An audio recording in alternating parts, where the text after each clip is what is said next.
Tonight on the Kyle Files. I'm investigating cannabis and whether it should be legalised. You might come home and have a Budweiser and chill out. This is what I do, chill out. I join a police team in Gloucestershire as they crack down on a black market drug gang. Somebody got out. He's going to be in these roads, the back of these houses. And I meet a man who supplies medicinal but illegal cannabis oils for children. You're a mobile drug dealer giving stuff that's unlicensed and illegal. What's their alternative? They have no alternative. Some of them have resorted to buying weed off the streets. It's 90 years since cannabis became illegal here, but opinion is still divided. Some think it's no worse than having a pint, but others see it as a gateway to more addictive drugs. But clinical trials in countries like America are suggesting cannabis could be beneficial for conditions like MS and epilepsy. So is it time to think again about changing the law?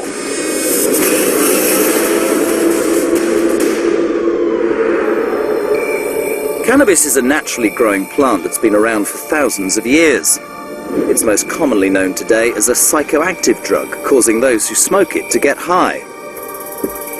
But if you get caught, possession carries a maximum prison sentence of 5 years, whilst dealing in the stuff could see you banged up for 14.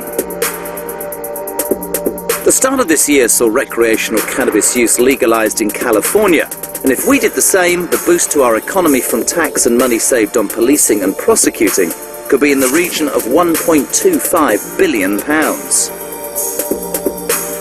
So is the tide for legalization turning, or does recreational cannabis use still pose too much of a danger to individuals and our society?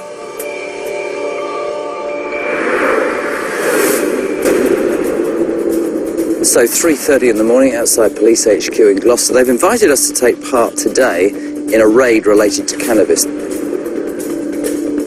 Whilst cannabis remains illegal, police forces crack down on those who break the law. This raid has been several months in the planning, and today I'll be joining Craig's team. And everything will be done. As soon as that's secure and everyone's locked down, we'll do it in slow time, and we're ready to go. Move out! It's all about all 6 teams striking at the same moment. Okay, let's go. Here we go, we're going. This underworld of drug production and distribution is run by dangerous criminal gangs, and policing it costs millions of pounds to the UK economy. I can feel the tension in the van this morning.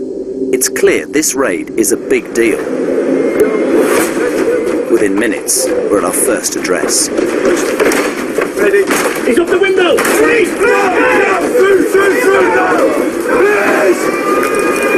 That's the baby crying. It's quite scary there. Straight upstairs! Straight upstairs! Everyone else in? Because cannabis is illegal here, those who want to smoke it have no choice but to buy it on the black market. Premises secure, subject detained. It's a lucrative business, and this guy is a suspect in a major cannabis operation. This is a reality, isn't it? 6 o'clock in the morning. Guy asleep with his family, and they've been taken away. Breaking up organised crime gangs who grow and distribute the drug is how police enforce the current law. So, Craig, successful? Absolutely. Suspect detained. Suspect detained. Get him taken to custody and then we'll go on to phase 2. Later in the show, I join the second half of this police raid, and I can't believe what we find. Oh, morning. Don't look at that. But cannabis is not illegal everywhere. In the Netherlands, possession of cannabis was decriminalised in 1972, and coffee shops opened where people could meet up to smoke. And some people who think it should be legalised here have tried to do something similar in the UK. I'm off to one of these illegal secret locations in the northeast to meet Michael. He believes the stigma attached to cannabis users is unfair. He started a members-only club where, for an annual fee, like-minded smokers can meet up. The first thing that hits me, though, is the smell. This is Teesside Cannabis. Right, guys? Hey. How do people join? It's word of mouth and vouching system, so basically you can ask the member to bring you down and sign you up, and that's how we'll take on your member. A lot of people watching this will have a stereotypical, in your view, idea of cannabis, which it's illegal, and frankly, without insulting anybody sitting here, I'm just being honest, it's a bunch of hippies sat around a table, you know, getting Yeah, that's the stereotypical view. I would agree with that, but cannabis consumers come from all walks of life, just like people who drink alcohol come from all walks of life. How much do you smoke? Now approximately maybe 8 drinks a day, 10 drinks a day. Because this is what I use, this is my release. You may come home and have a Budweiser and chill out. This is what I do to chill out. This is my way of relaxing. Some members say they use cannabis for its medicinal properties, treating things like epilepsy and anxiety. Michael doesn't allow anyone to sell drugs here, but they're still breaking the law by smoking it. So how does that sit with the local police? Do they know you're here? Well, we're the most blatant club in the UK. We've met with police in the past. What do they say? Obviously, cannabis is illegal and it is a Class B drug, but they understand I've got to weigh up the pros and cons. Say there was 100 people consuming cannabis personally in here. What is the harm? I'm not saying they've been supportive, they would act on information received and so on and so forth, but there's been no complaints made. We asked the Home Office for their views, and they said they expect the police to enforce the law. $1 million question. Why should cannabis, in your opinion, be legalised? Because it's just a plant, it does no harm to anyone, and people should have that right and that freedom to consume or use cannabis in any which way they can. Almost 5.3 million young people aged 16 to 24 admit to using cannabis regularly. But for Lord Munson, whose son started using the drug at university, the effect was a long way from the level-headed, harmless argument that Michael presented to me. Rupert was a sensitive chap. He was also extremely gifted. He was a champion athlete and a very gifted artist. In 2014, Rupert went to Essex University to study biology. He admitted to occasionally smoking cannabis, and during his second year, Rupert's parents noticed a significant change in his behaviour. Out of the blue, I receive a call from Rupert, and he says, I've just been going through a rather difficult time. It's my housemates. He said they've been spying on me. They're watching me, whispering. They've been breaking into my computer to discover my secrets. On a visit home, Rupert's mother Karen also became concerned when he started hearing voices. They saw a doctor who diagnosed psychosis brought on by cannabis use. Well, this is the first time that it had really been presented to us. Cannabis was bringing about this behavioural change. And despite medication, Rupert's mental health continued to decline. Well, the voices have come back to him very strongly, and even he's now scared. I had this instinct something really wasn't right. I said, Karen, please call the police. Just call the police. And eventually a helicopter circling around the woodland picked up something on thermal imaging, and Karen was completely shocked to find her son, who was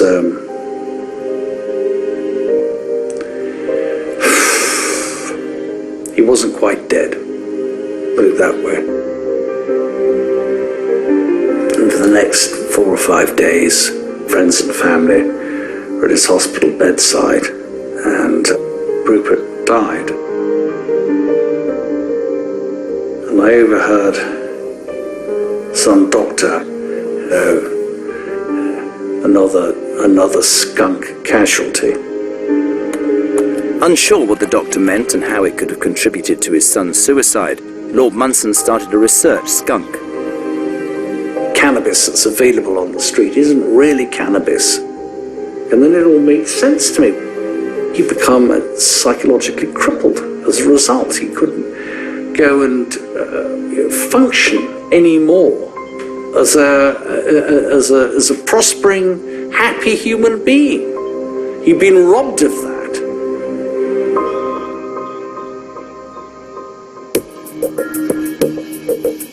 Studies have found users of cannabis are 6 times more likely to suffer mental illness. And the kind of genetically modified skunk that Rupert was smoking is particularly dangerous, because the chemical that gets you high, THC, can be boosted to around 5 times that of traditional herbal cannabis. But there's another legal element of cannabis called CBD, which some evidence now shows could be beneficial to health. THC, however, remains illegal. I've come to meet Jeff, who runs a not-for-profit organisation producing medicinal cannabis oils. He doesn't care that THC is illegal because he believes using this and CBD together is more effective for treating cancer. Jeff, Mr. Kyle. Good to meet you. And you, sir. And his biggest customers? Terminally ill children. What do you see yourself as? I'm just a person who's trying to help people who ask me for help. No, I get that, but how can you be absolutely sure that your product is safe? We're providing cannabis oil to the parents of terminally ill kids. So I've got to make sure that the oil we provide is of the highest quality. Yeah, but how do you do that? Do you grow it yourself? Exactly. Do you have a network? What do you do? We do not use any pesticides. We grow organically. We make our own extractions. We have them tested in a lab. But you've no qualifications. You're not a doctor or a scientist. You're playing God with people's lives. That's the truth, isn't it? No, not at all. People are contacting me because of my medical cannabis knowledge. I've lectured at the Royal College of GPs to doctors about medical cannabis. I've lectured at John Moores University. That's all well and good. But the truth is you're a mobile drug dealer driving around this country giving stuff that's unlicensed and illegal. What's their alternative? They have no alternative. Some of them have resorted to buying weed off the streets. As a father myself, I'm not sure making these oils illegally is the right thing to do, but I've agreed to meet one of Jeff's customers. What you'll find interesting, Jeremy, is this mother we're going to see. She has an interesting job. She's actually a police officer. She's what? A police officer. A police officer? Yes. Coming up after the break, I'm back out with Gloucestershire Police Force on a cannabis raid. Might as well. Let's go. Yeah, just one of them. Somebody got out, and I'm forced to give chase when the target makes a run for it. He's going to be in these roads, the back of these houses.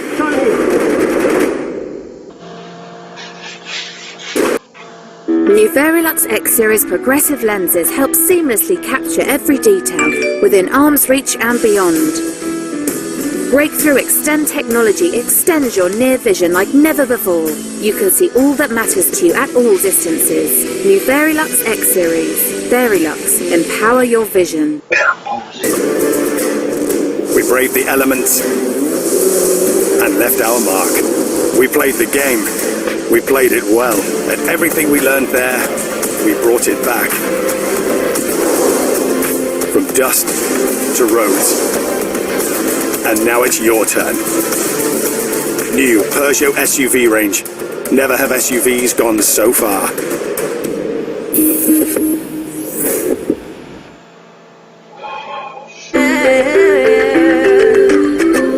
had the highest mountains, I've had the deepest rivers. You can have it all, but life keeps moving. 'Cause I'm on top of the world. I'm on top of the world. Join us. Together, we can make the future. The future. No futuro. I'm on top of the world.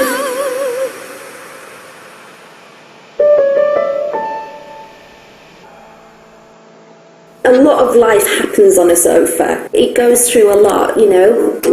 Which is to put them through some pretty tough independent tests. One's like a strapping 16-stone fella sitting down 18 times a day for 15 years. That's a whole load of sitting down. We're the only sofa company to be awarded the British Standard Kite Mark for the quality of our craftsmanship.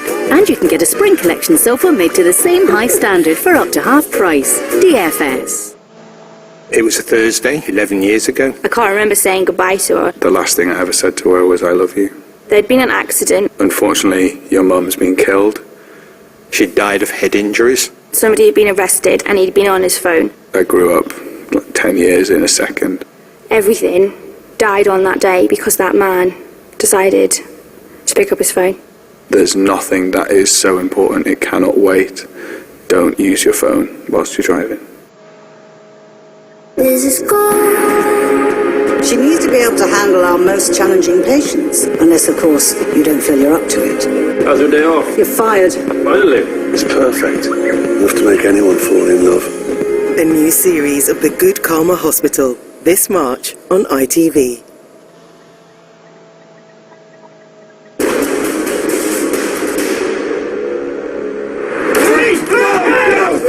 Earlier in the show, Gloucestershire police took me on a cannabis raid.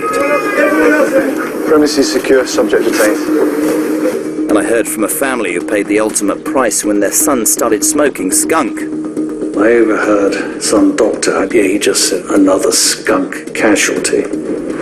Coming up later, it's the second half of the cannabis crackdown, and I'm shocked at what the police find. Oh, morning. Look at that. But now I'm on the road with Jeff as he makes a medicinal but illegal cannabis oil delivery. We're going to see the mother of a young child who has multiple tumours, basically dying. And this mother is giving her son cannabis oil. Jeff's client is a serving police officer, so I've agreed to conceal her identity and disguise her voice. Hi, come in. Thank you. What treatments did he have on the NHS? Surgery and radiotherapy. And after that treatment, you start researching and you discover cannabis oil on the internet. That's right. I just knew I couldn't sit there and watch him die. So I started rubbing it in on the roof of his mouth each evening. I was worried, not that it would make him worse, because I spoke to several people that it helped and cured, but I was just worried that it would interact maybe with other medicines. But within days, I just saw an improvement straight away. Did you tell the medical people that you were doing this on the side? No. She didn't tell her husband either until their son started improving. And then, even though these drugs were illegal, they carried on using them. What does the future hold for your son? He's doing really well. Scans are showing shrinkage of the tumour. You must have dealt with cannabis at work. Have you actually arrested people for possession? I have. Could you be called hypocritical? Yes. But it shouldn't be illegal. Would you go to jail? Yes. I knew I was faced with that when I started administering it to him. I would rather my son be illegally alive than legally dead.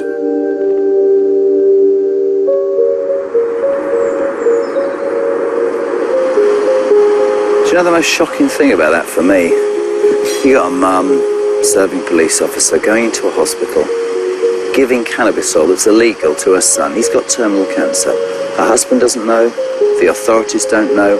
You have got to be pretty desperate to do that, which gets me thinking, would I do that if my kid was in that position? Absolutely right, I would. If she was caught, this mother could be prosecuted, and Jeff has already been arrested 12 times for making these oils. But I've heard about a force who are policing cannabis a little bit differently. Ron Hogg is the Police and Crime Commissioner for Durham. You've said there is a new approach. Yes. What is it? What we've said here is we're not going to prioritise going after people who are smoking cannabis or even indeed growing small amounts.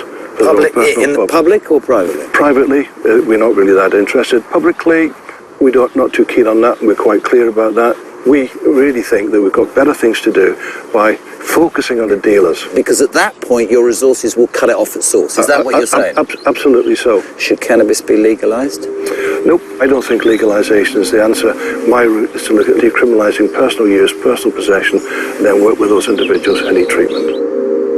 But Jeff thinks the decriminalisation isn't enough, and only full legalisation and official regulation will make it safe for recreational users and those taking it as a medicine.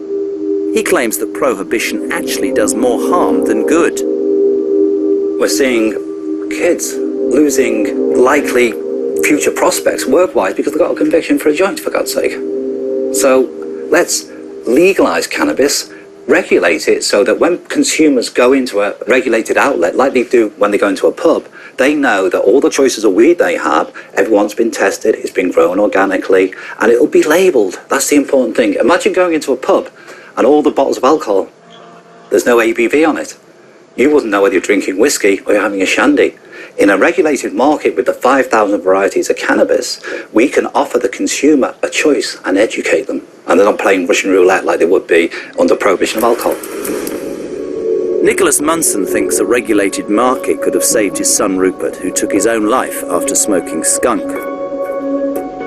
It seems to me that the only way that you can get rid of skunk is to trade a big evil for a small one. So my idea is to bring low-potency cannabis into a category of a tolerated drug, legalize it, regulate it, and educate people about it. Move out. Check the door. Check the door. Check the door. And then anyone who's pushing this mind-rearranging bad stuff, skunk, and the black market,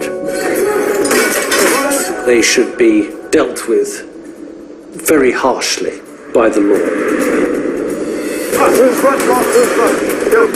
And that's exactly what Gloucestershire Police Force are doing today.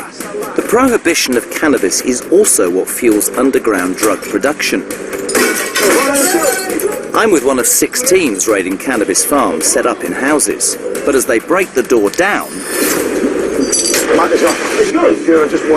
someone legs it out the back.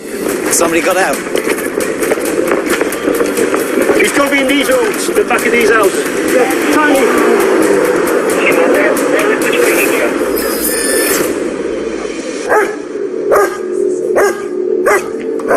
He's somewhere in the back gardens. The police are now bringing in the dogs.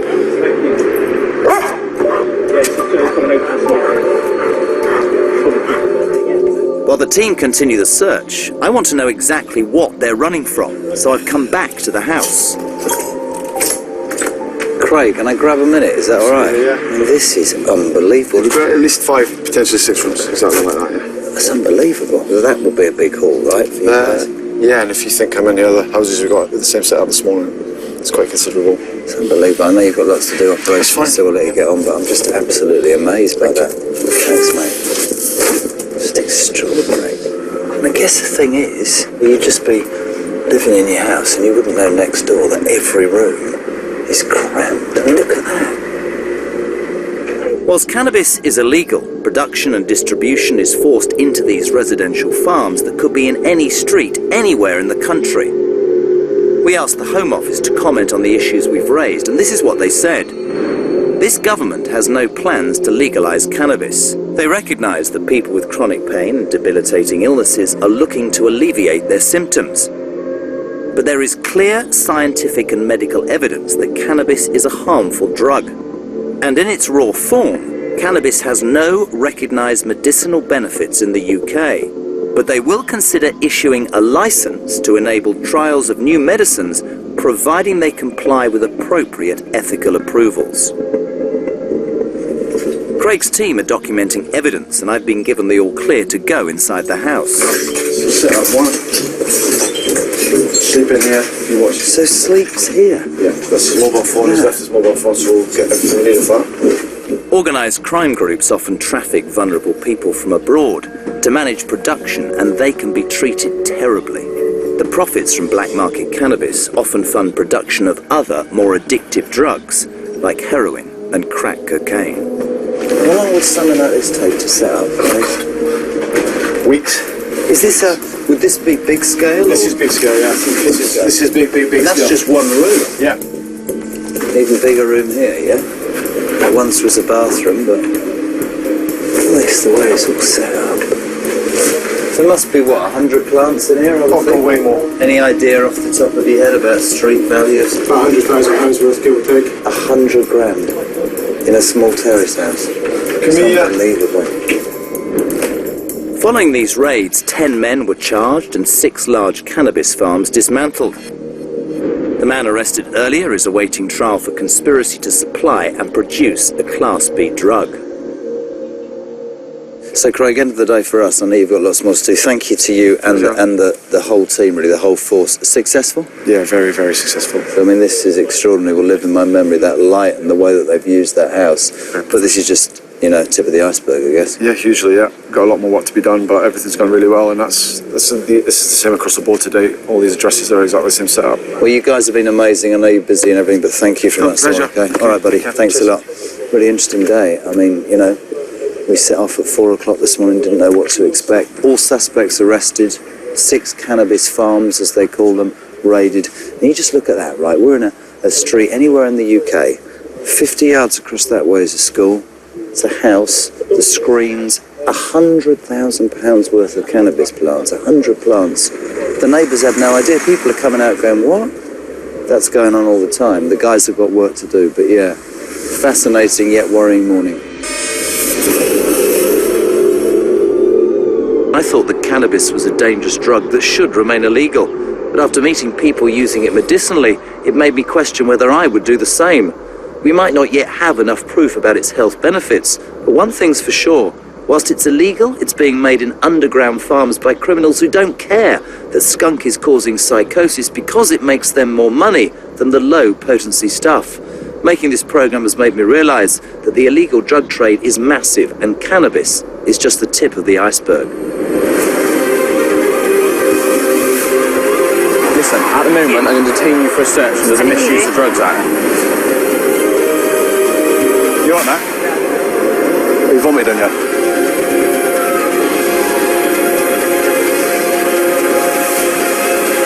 That is absolutely disintegrating, isn't it?